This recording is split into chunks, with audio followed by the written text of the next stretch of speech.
G. Patnubay at gabay ng magulang ay kailangan sa mga batang manonood.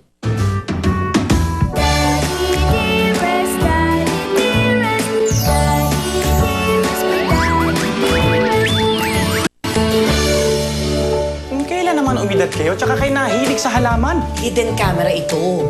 Ano nangyayari kay Pong? Parang sinapian, ha? If you're not feeling well, just consult a doctor. Can you promise me that? Of course. Parang effective yung ginawa niyo sa akin, mga buwa. Susubukan kita dito. Type ko yan. Type ko maging katulad niya. Kailangan hanapin mo ang gumawa ng sumpa sa'yo. Jessamine, huwag ka na mag-deny. Alam ko ikaw may kagagawa nito. Bakit ako nagkakaganito? Bawiin mo ang ginawa mo sa akin. Alisin mo ang sumpa.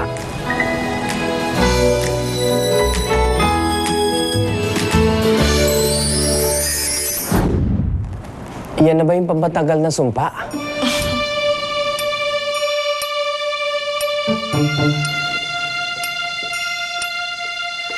Ops.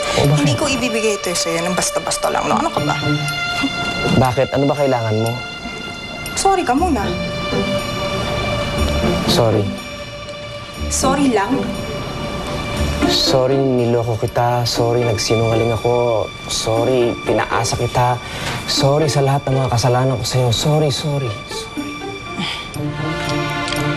O sige, inumin mo na yan.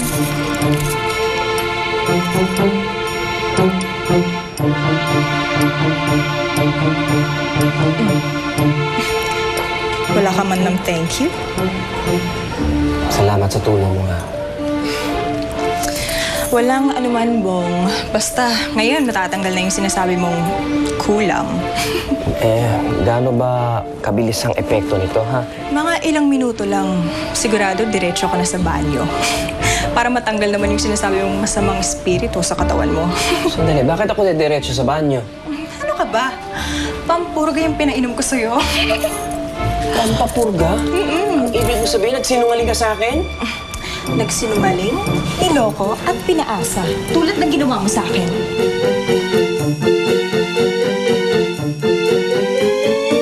Ang talino mo talaga, Daisy. Na-perfect mo ang quiz. Ako, 7 lang. Okay lang yan. Pwede ka naman bumawi next time. Lily, ano yung nakuha mo kanina sa exam? Basta, paningin. Ay, 5 lang. Kala ko ako yung mas mababa. Ikaw pala. Ikaw kasi, ayaw mo i-share sagot sa akin. Gusto mo, ikaw lang mataas. Ang selfish mo, Daisy. Hindi naman kung gusto mo sabay tayo mag-review next time. Di bali na, no? Kaya ko mag-aral mag-isa. Hindi pa tayo tapos, Daisy. Gaganti pa ako sa'yo.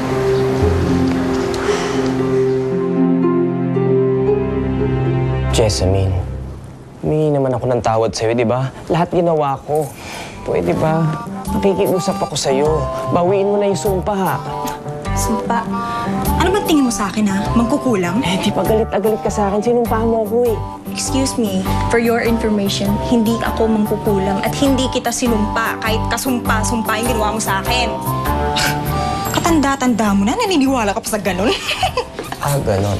Aray! Ba't mo ko kinurot? Yan ang bagay sa'yo dahil maldita ka. Aray ko!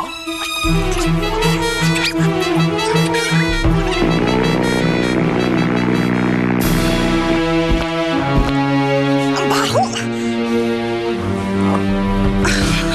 Umepekto agad.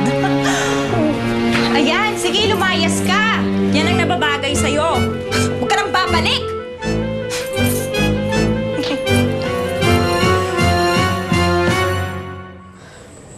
Nakakabilib ka talaga, Daisy. Sigurado matutuwa ang daddy mo pag nakita niya to. Nakita niyo po ba siya? Gusto kong sabihin sa kanya na perfect ko yung quiz ko kanina eh. Hindi pa yata dumarating eh. Ganun po ba? Sige, hintayin ko na lang po siya mamaya. Sige, maiwan muna kita rito, ha?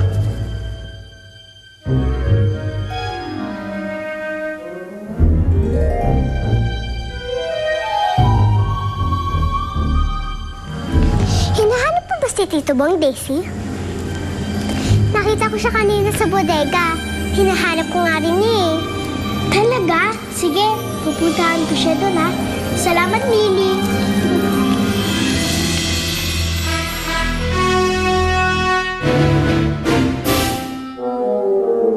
Daddy? Daddy? Daddy? Daddy?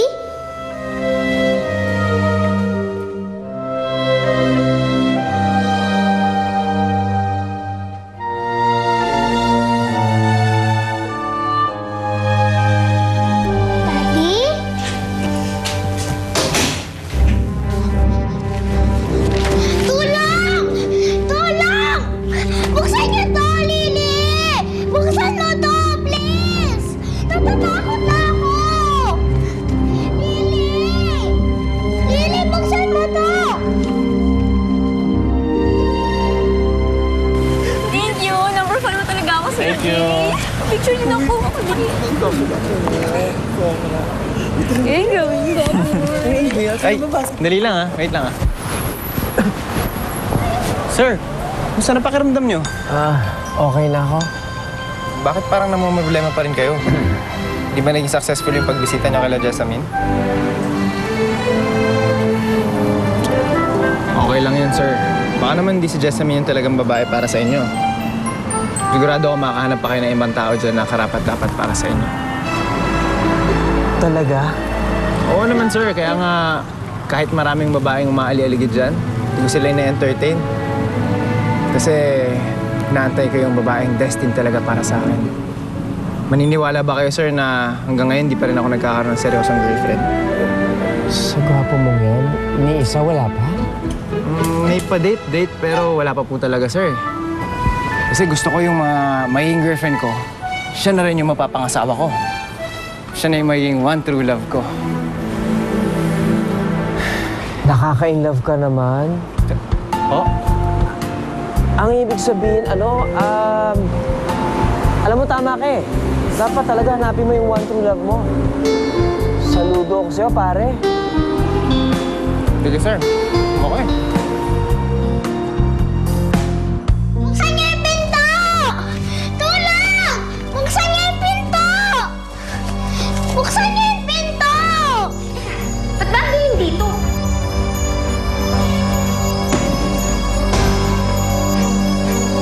Sino andyan? Daisy! Si Winnie to! Nandito ka rin? Oo. Sinundan kasi kita, nakita ko pumasok ka sa loob. Buti nga nagkasya ako sa puwang ng pinto eh. Pero teka, ngayon, oras na para umalis tayo dito. Mabuti na lang, Winnie. Nakita mo ko. Ang totoo niyan, nakita ko yung pinsan mong si Lily sa garden. Nako, alam mo ba na may narinig akong masamang binabalak laban sa'yo. Kaya sinundan ko siya. Alam mo yung pinsan mo, napakasutil talaga. Naiinis na ako dyan. Gusto ko nang turuan ng leksyon niya. Naku, wag na. Kasi sabi namang ador, wag daw gumante. Kaya wag mo na.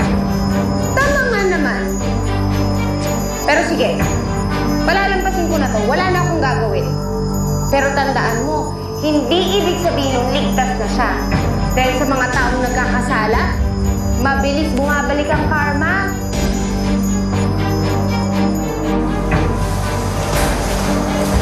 Oh, andyan ka lang pala eh. Ready na yung dinner niyo. Kumain na kayo ng pinsan mo. Nasaan ba siya? Hindi ko po alam. Baka nasa labas na naman, naglalaro na naman. Ano? Eh, anong oras na? Daisy! Daisy! Tita Daphne! Sus, ayan ka lang pala. Kumain na kayo at baka sabihin mo ginugutom kita. Okay po. Halika na, Lily. Kain na tayo. Bilisan niyo na. Ano kaya siya nakalabas dun?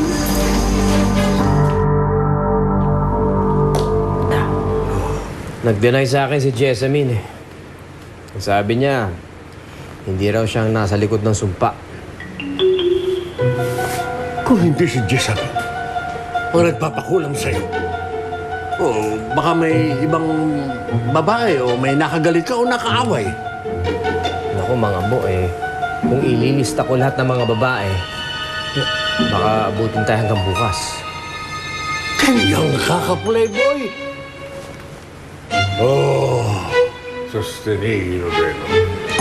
Napakaraming desperadong babae na sa mundo ngayon. Mga ambo, hindi na nga kayo nakakatulong, nilalait nyo pa ako. Ano ba kailangan kong gawin? Kahit galong-galong potion, iinumin ko mawala lang to sumpa.